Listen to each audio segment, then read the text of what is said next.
Okay, folks, in this set of videos, we're going to be having a chat about different test types. Four in particular are of interest, as outlined in this slide.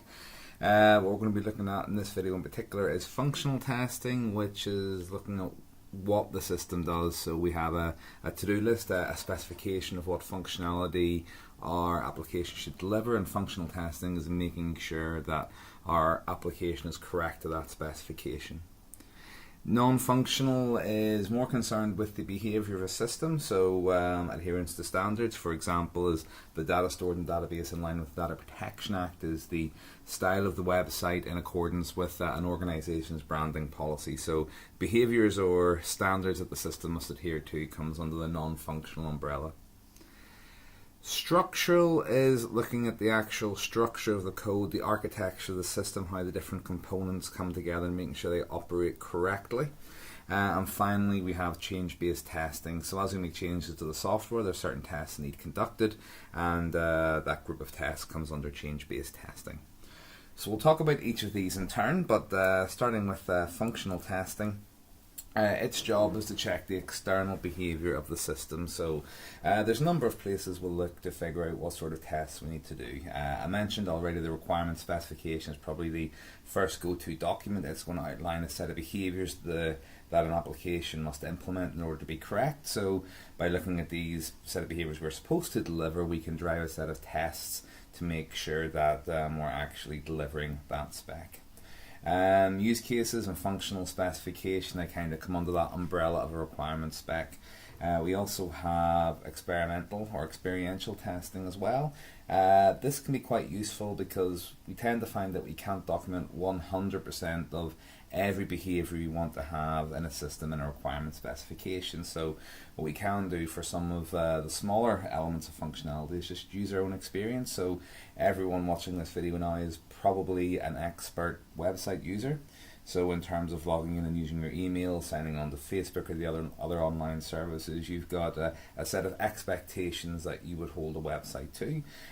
You can use those expectations to an extent as part of your own test basis as well. So formal documentation as well as your own experience will be the two main test bases you look at in order to come up with your set of tests.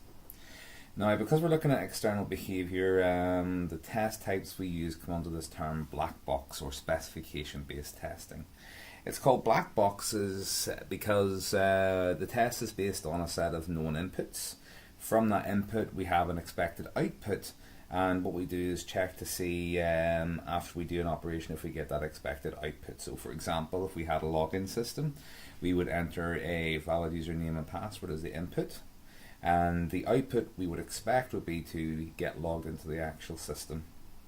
What actually happens inside the code, how it reads in those details, checks it against the database and returns a valid or invalid user, we don't care.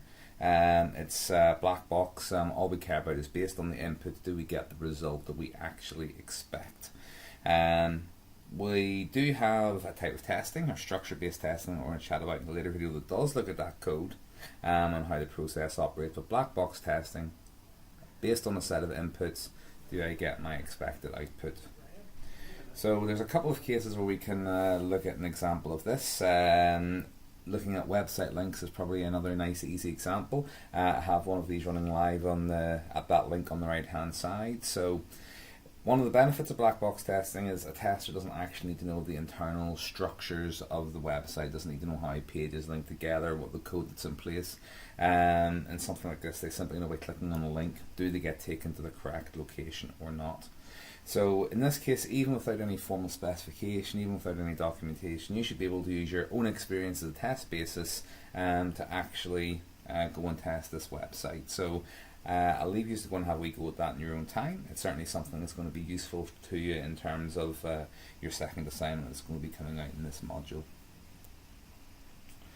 So, a couple of final points on black box testing. It is applicable to all levels of the software testing process. So from unit testing, we might look at testing methods, for example, and scaling right up to actual acceptance testing, where the user is deciding whether they're going to accept it or not.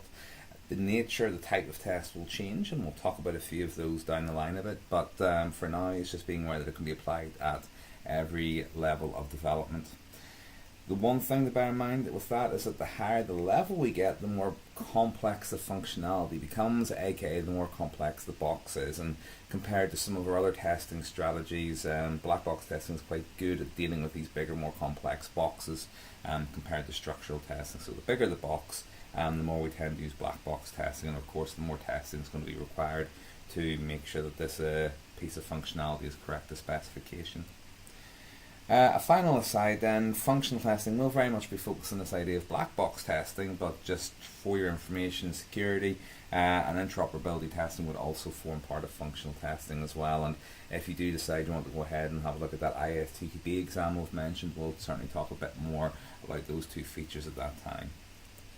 So that's this video on functional testing done and dusted. As always, you know how to get in touch with me should you have any